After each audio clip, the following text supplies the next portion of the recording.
Hello, j'espère que vous allez bien. Aujourd'hui on se retrouve dans une nouvelle vidéo et une vidéo un petit peu FAQ. Je vais me munir de mon téléphone avec plein de petites questions que j'ai récupérées dans la boîte à questions que vous avez mis sur ma grossesse. Donc c'est parti, on commence directement avec la question de Julika. Est-ce que vous avez dû attendre longtemps avant d'obtenir une grossesse? Alors j'étais sous stérilet en cuivre. Donc je l'ai fait enlever en septembre 2024 et je suis tombée enceinte en avril 2025. Donc à peu près 7 mois, sachant que on n'est pas tombé sur beaucoup de cycles pile poil comme il fallait, peut-être 4 cycles sur les 7 mois, non peut-être même 3, j'en sais rien, vu que mon chéri est beaucoup en déplacement. Ça a compliqué un petit peu la tâche, donc on peut dire qu'on n'a pas mis très longtemps par rapport au nombre de fois où on n'était pas forcément dans les clous niveau timing. Deuxième question de Mimi ZKL, est-ce que tes symptômes au premier trimestre sont supportables? Alors, je suis passée là donc du coup dans mon deuxième trimestre. Le premier trimestre a été extrêmement compliqué, extrêmement fatigant. J'ai beaucoup dormi, j'ai eu beaucoup de nausées, notamment des nausées mais du soir. Donc passé les 18h je commençais à avoir la nausée, parfois j'essayais de manger un peu, parfois pas. Parce que en fait j'ai eu beaucoup de vomitos, chose que j'avais absolument pas eu pour Jojo. J'ai vomi une fois et j'ai eu des nausées peut-être 2 fois. Là c'était vraiment sur des longues périodes, tous les soirs, c'était vraiment un peu infernal. Donc il y a eu ça, j'ai eu beaucoup de douleurs ligamentaires, ça Jojo j'en avais eu aussi. Les migraines. Beaucoup de migraines. Là je vous parle actuellement, je sens que j'ai une petite barre ici. Donc compliqué. Ensuite je suis tombée malade aussi puisque j'ai eu une sinusite que j'ai pas pu soigner avec mes remèdes de mamie, de huile essentielle et tout ce qui s'ensuit, comme ce que j'aurais fait d'habitude. Donc d'habitude ça dure 2 jours, là ça a duré 3 semaines. Et il m'a fallu bien 3 semaines pour m'en remettre aussi. Donc c'était pas évident de cumuler tout ça. Troisième question de My Vanu World. Comment as-tu annoncé au papa? Alors, on était ensemble le week-end avant que je l'apprenne. On était monté faire des travaux chez ses parents. Et l'après-midi, je me suis endormie dans le transat. Et c'est rare que je m'endorme quand on est chez, chez mes beaux-parents. Et je sais pas, ça m'a mis un peu la graine, la puce à l'oreille et tout ça. Le lundi, donc mon chéri était reparti au boulot, etc. Je me suis dit bon, le lundi ou le mardi, je sais plus exactement, enfin c'était le 5 mai. Et je me suis dit vas-y je vais quand même faire un test, on sait jamais. Et je l'ai fait. J'ai attendu plusieurs heures parce qu'il était du coup au travail. Et puis je pouvais pas attendre qu'il rentre à la maison puisque je sais plus combien de temps après il rentrait à la maison. Donc je me suis dit je vais l'appeler. À peine il était sorti de son truc, je lui ai dit bon écoute appelle-moi quand tu peux. Du coup ça lui a un peu mis la puce à l'oreille, je l'ai appelé, je lui ai dit. D'ailleurs j'avais mis un extrait de ça dans la première vidéo où du coup je vous annonce ma grossesse. Non, quoique non, je dis des bêtises, c'est peut-être dans le reel sur Insta, je sais plus. Et du coup je lui ai annoncé au téléphone. La joie d'être femme de militaire. Toujours de la même personne, comment Jojo a réagi? Alors on a essayé avec mon chéri de lui faire genre un peu deviner entre guillemets de pourquoi maman avait pris du bidou, etc. Ça par contre c'est dans la vidéo d'annonce sur ma chaîne YouTube. Donc c'était assez rigolo parce qu'au début il disait juste bah non t'es grosse maman. Alors que voilà. Et après ça faisait un certain temps. Franchement sans mentir je pense que ça faisait au moins... pas 1 an mais bien 1 an qui me disait quand t'auras un bébé dans ton ventre et ci et là et machin et puis on l'appellera Zouzou ou Zaza. Enfin ça faisait un moment qu'il m'en parlait. Après il a beaucoup de ses copains qui ont des petits frères ou des petites sœurs. Quand il était à la crèche il a vu beaucoup de petits. Il y a eu ma sœur aussi qui a accouché en novembre dernier. Donc forcément un petit peu... dans le truc il s'est dit bah moi aussi je veux un petit bébé à la maison. Donc il m'a en parlé depuis déjà un moment et puis il était super content. Là maintenant ça se passe très bien. Après ça reste quand même encore abstrait dans le sens où il le sent pas encore bouger dans mon ventre, il voit juste mon ventre, il se rend pas compte de l'impact que ça va avoir sur le quotidien, non plus qu'il va y avoir du bruit, des pleurs, un bébé là, que ça sera pas lui le centre du monde comme ça l'est depuis 5 ans. Donc je pense qu'à ce moment-là, on verra comment ça se passera. Mais voilà, pour l'instant il est très content. Toujours de la même personne, comment te sens-tu? Alors là, dans le début du deuxième trimestre, un peu mieux. J'avoue que le premier trimestre, donc au-delà des maux physiques, je me suis sentie... quand t'as pas l'habitude d'être démuni de toute force, de pouvoir tout gérer, donc ton corps et tout le reste, quand tu en deviens pas maître de toi-même, c'est assez compliqué à gérer psychologiquement. Moi j'ai beaucoup de mal à me voir en loc et à voir que je peux pas assurer tout ce que j'aimerais, puisque j'ai une certaine, comment dire, je sais pas si c'est une rigueur avec moi-même, parce qu'il y a plein de choses pour lesquelles c'est pas forcément le cas, mais j'ai tendance quand même à être dure avec moi-même, et ce qui fait que de me voir pas rien faire mais quasiment, ça fait tendance à m'agacer, à me peser sur le moral, et c'est vrai que psychologiquement c'était un petit peu dur, mais voilà, là ça va mieux, surtout qu'en plus mon chéri est en vacances, donc c'est vrai que c'est pareil, ça ramène une autre dynamique, tout ça, là Jojo est aussi en vacances, donc voilà, je pense que je me sens bien, pas à 100%, mais je me sens bien. On a Storygrapher qui me dit des idées de prénoms. Alors pour la petite anecdote, au tout début on était ensemble avec mon chéri. Mon chéri a rêvé. Mon chéri se rappelle jamais de ses rêves. Et il a rêvé qu'on allait avoir une fille. Et il a rêvé d'un certain prénom. Donc si c'est une fille, potentiellement que ce sera ce prénom-là. Par contre si c'est un garçon, on n'en a aucune idée. Ensuite on a une question de Sévan Lirez. Comment est-ce que tu vis la prise de poids pendant la grossesse? Alors j'avoue que je pense pas avoir pris trop de poids. J'ai déjà un petit bidou et j'ai repris déjà un petit peu des joues, mais je crois que j'ai même pas encore dû prendre 1,5 kg, peut-être 2 kg, parce que j'en ai perdu un petit peu quand j'avais ma phase nausée-vomi et que du coup pas grand chose restait à l'intérieur, donc j'ai pas trop grossi à ce moment-là. Pour Jojo j'avais pris 12 kg en tout, surtout dans le ventre et quand même pas mal dans le visage, etc. Mais ça restait relativement centré sur mon ventre. Donc est-ce que là on aura pareil? Je ne sais pas, nous verrons bien.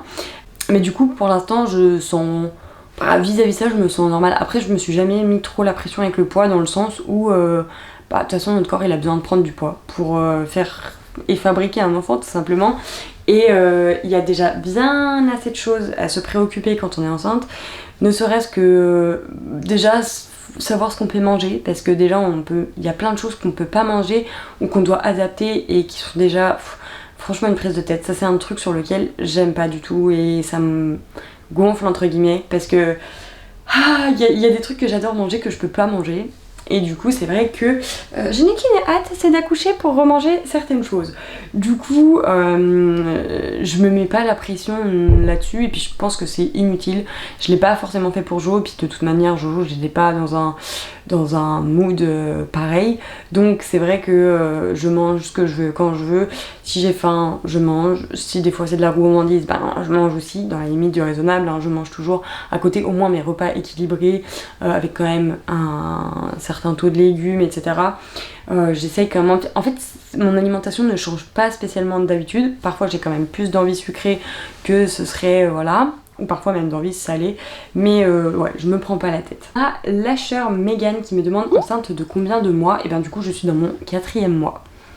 Et je voulais annoncer assez tôt, puisque je vous l'avais annoncé à 4 mois et demi, mais avec tout ce qui s'était passé c'était un peu entre guillemets normal.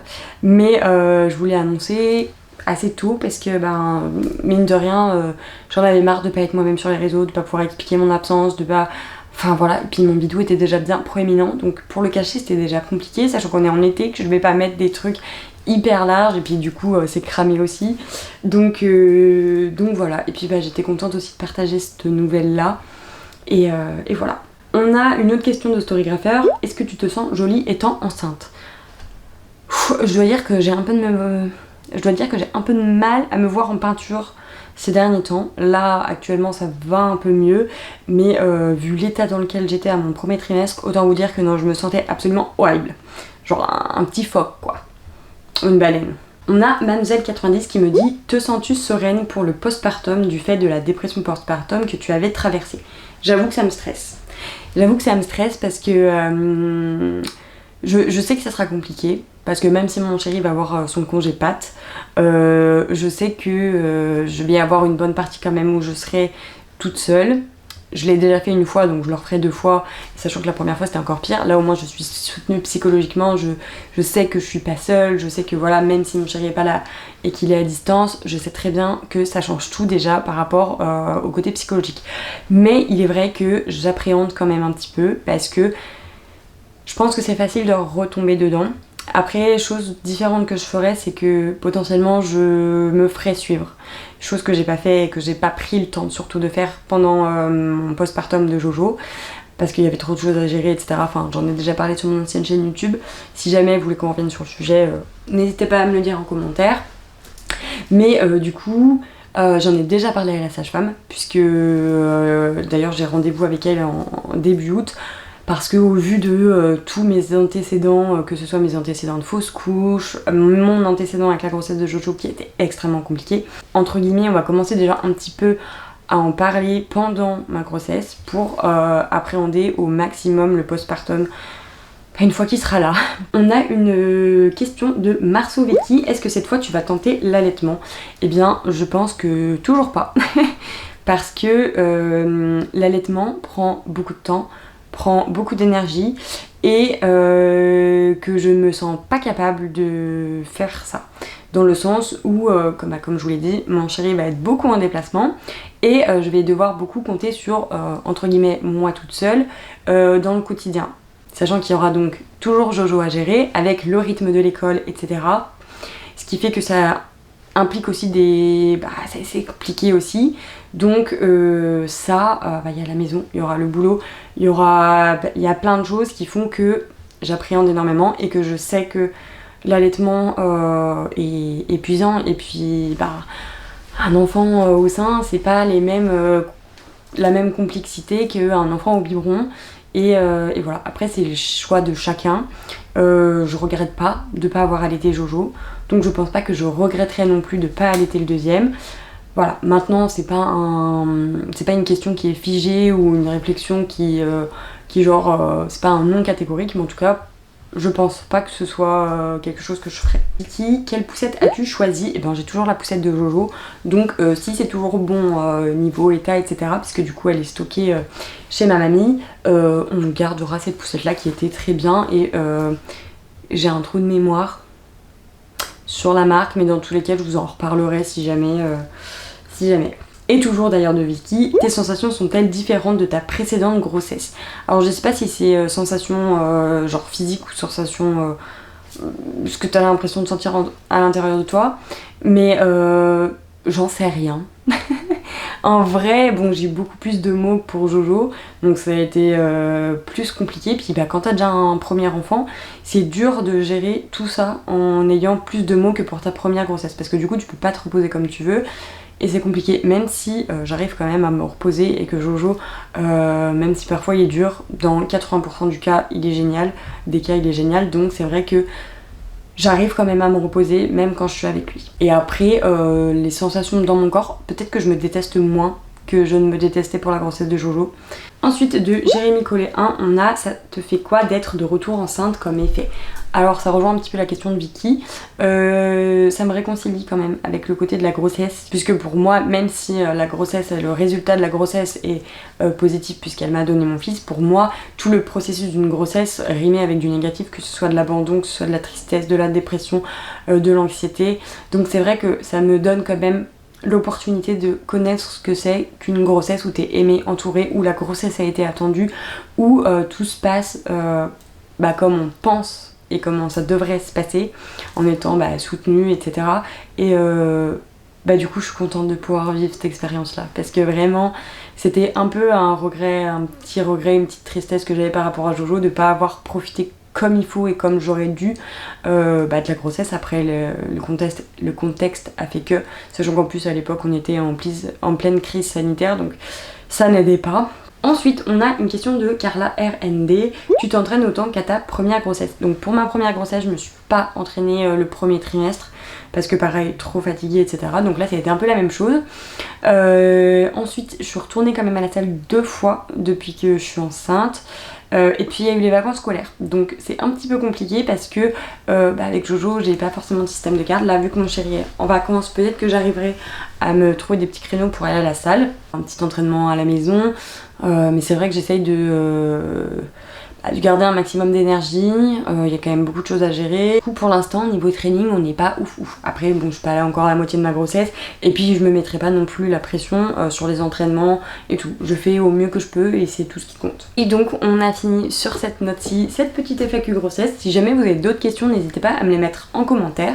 Et je me ferai un plaisir de vous répondre comme à chaque fois. Et en attendant la prochaine vidéo, je vous fais des bisous et je vous dis à très vite. Bye!